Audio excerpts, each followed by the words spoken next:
Hey guys, just finished watching Gotham, Season 4, Episode 14, A Dark Knight Reunion. Um, this episode was interesting, dealing with a bunch of different stuff, having Bullock back in the fold and all kinds of stuff. It was really cool dealing with all that, and Alfred eventually coming back with Bruce and all. So it starts off with Bruce kind of looking at his prototype Batman costume, the one he's already worn, at the beginning of this season, the end of last season.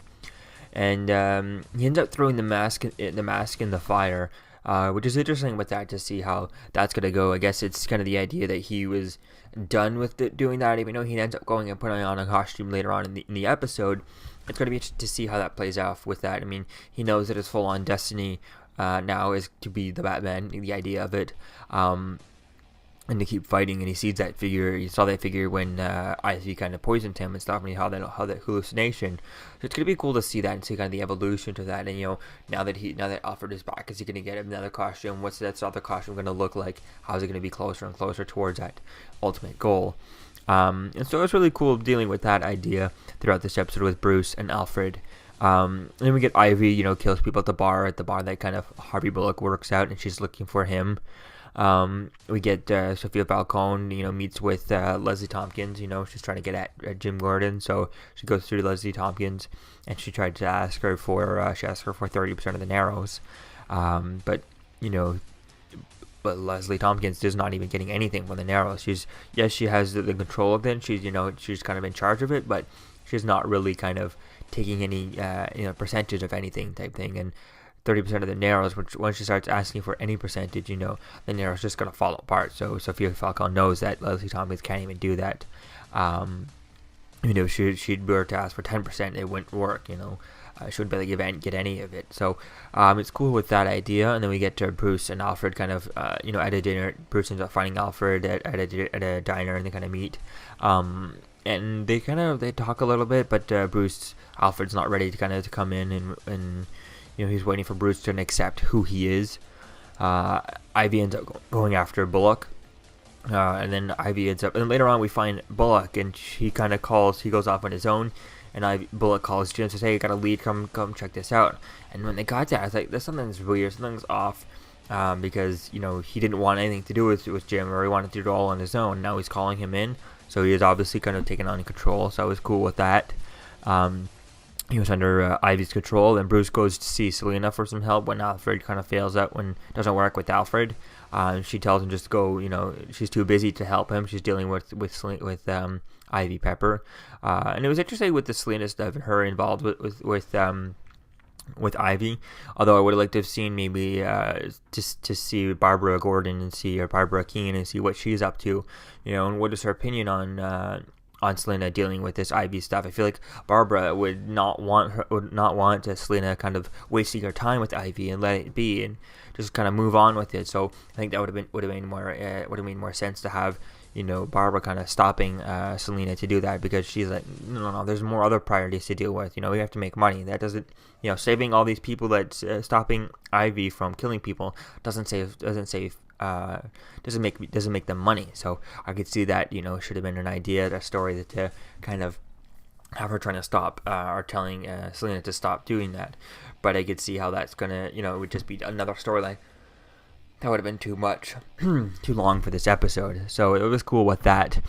We get Bullock. Bullock is back, joins the GCPD at the end. He doesn't really go out on it doesn't look like he's ready to go out in the field, so we'll have to wait and see how long it takes him to get ready to do that.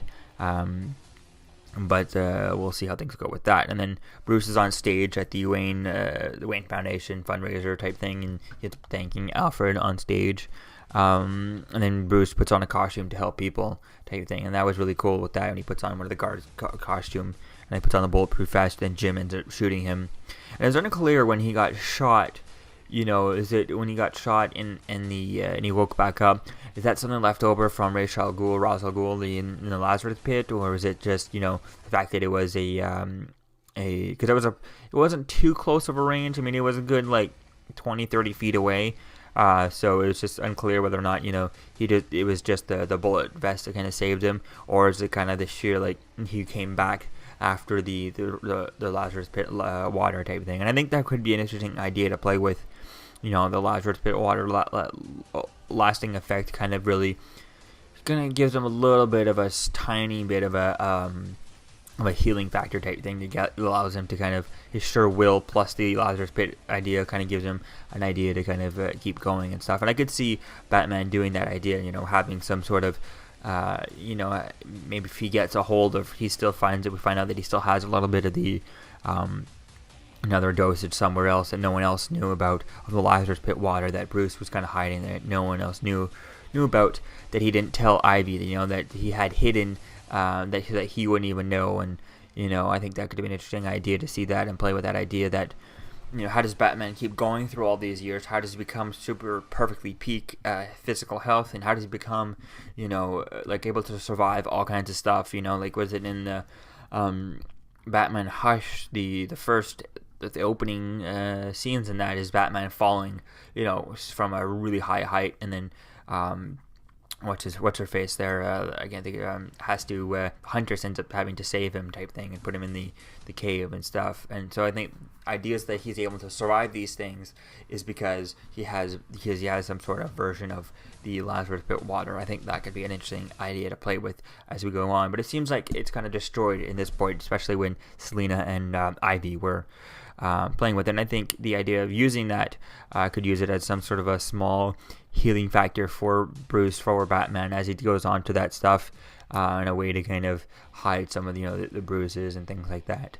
So it wouldn't be all in all like a complete cure for everything, make him immortal, but it would be kind of an extremely watered down version of it that would help him just heal, maybe not full on Wolverine style healing factor, maybe a little bit more along the lines of someone just a little bit like Captain America type thing, or even not even that much, just kind of just a little bit, almost like just twice faster healing factor than a regular person, maybe, or even not even that, just like a 1.5 times faster healing factor that he would have because of this when he takes the watered down version of the Lazarus Pit water. I think that could be a cool idea to play with.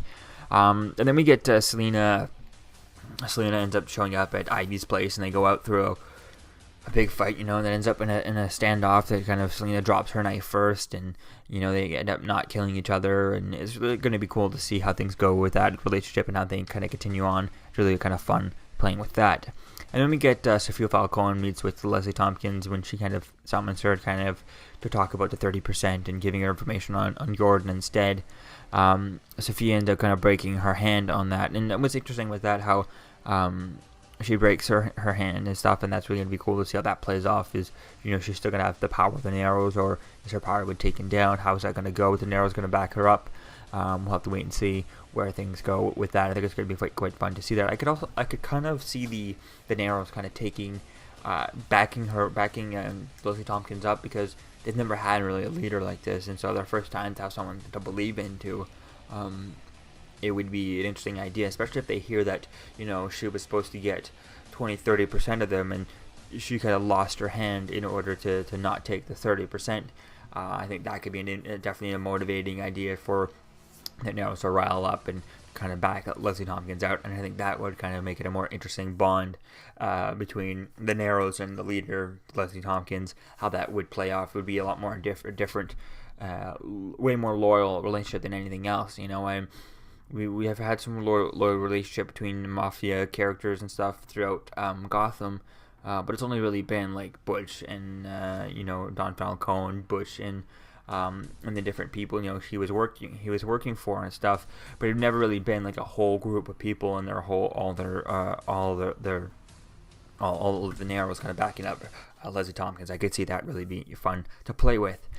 Then we get Alfred at the end kind of showing up back at Wayne Manor, bandaging up Bruce after he was shot and his hand was kind of sore and stuff. And it's interesting with that. It's going to be cool, good thing that Alfred's back, and they're kind of helping Bruce to kind of go towards that ultimate Batman goal, and that's really going to be fun to see how we play with that.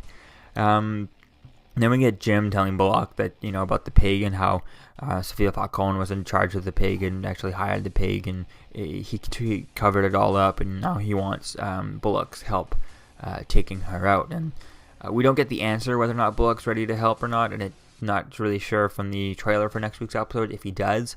So it's really going to be fun to see how we play with that and how their relationship continues on. Does Bullock kind of, yes, he maybe helps, but does he still want to go out in the field now? How does he going to deal with all that stuff? I think that's really going to be fun to see where things go with all that. Then we also got the whole Nigma storyline, and Nigma kind of showing up in prison for the Penguin and stuff when he wrote the letter, and the first of every sentence was a secret code and stuff. I think that was quite interesting with that, and we're going to see how that plays out in next week's episode. It looks like the Riddler's back, and I kind of really don't want the Riddler to be 100% back. I liked playing the idea kind of with the two people inside of his head and bouncing back and switching between it. Maybe next week's episode we do have the Riddler throughout the whole episode, but then the next episode after that we go back to Enigma playing with that inside of his head. I think that would be a cool idea. Is bouncing back between the two characters, and having the war inside of his head type thing. I think that's really going to be cool to play that, and how does Penguin use both versions of Enigma, type thing to use that. I think that's really cool playing with that. I think it would be interesting to see Jerome, and if we get to see more of Jerome, to see how he would react, how he would play with the Penguin, and how he sees him. And I think it could be quite interesting to see that. Maybe the Riddler wants to team up with Penguin, but maybe Enigma wants to team up with Jerome, and I think that could be an interesting idea, seeing how that would play out and how things would kind of continue on. I think having the Riddler inside of Enigma, that would be an interesting team up between the Riddler and Jerome, and I think that could be quite fun to play with that in Gotham. I think it'd be quite cool to see that. So all in all, it's really going to be cool to see where things go with that. And with Cobblepot getting out of prison, looks like in the next episode based on the trailer, maybe Jerome will also get out of prison too, and we can have them go at each other and stuff. I think it could be quite fun to see that. And also it would be cool to see if maybe if Jerome got Butch on his side, or Solomon Grundy, although Grundy's now kind of has Butch's his brain now. He's kind of getting smart again, so I doubt he would even want anything to do with Jerome. But if he doesn't remember anything about Jerome and whether or not he hates him or whatnot, and Jerome's still able to kind of play with him, then I think that would be an interesting idea of having Jerome having Grundy's powers and Grundy as his hitman and type of thing. That could be quite fun to play with that. So all in all, it's really going to be cool to see how things go with all this. This episode was a fun episode. Nothing super duper, nothing super exciting, but it was an okay episode. Definitely an interesting episode to play with. So I would give this episode probably about a 7, 6.5 to a 7, maybe even a 6. I would even say a 6.8 type thing. So it was really a fun episode, because it was cool seeing Bruce. Maybe even I guess I would say a 7, just because Bruce was kind of more on that Batman path, and he's actually putting on costumes and fighting and saving people. So that was cool with that. And we got the whole kind of Jim Gordon and Bruce Wayne, avoiding him and disappearing type thing when Jim Gordon kind of goes after him type thing. And it was a cool idea that setting up. There's no reason why Bruce couldn't just said anything to Gordon, say, yeah, it's me. But at the same time, it's just instinct. He's just like, no, I don't know why I left. I ran away. It's just instinct, And I think that's a cool idea, that it kind of sets up the whole idea of the Batman, the thing that he's going to just run away type thing. And I think that's really cool idea of playing with that. So all in all, this episode, like I said, it was a good episode. Nothing super extreme, nothing super awesome. But really was an okay episode. So like I said, I give it a 7 out of 10. So let me know what you think, guys, about this episode in the comments below. Season 4, episode 14. And I'll see you guys in the next video. Peace out. I'm Captain America, here to talk to you about one of the most valuable traits a soldier or student can have. Subscribing. Sometimes subscribing is the key to victory. Sometimes it leads to very little, and it seems like it's not worth it. And you wonder why you waited so long for something so disappointing. How many more of these?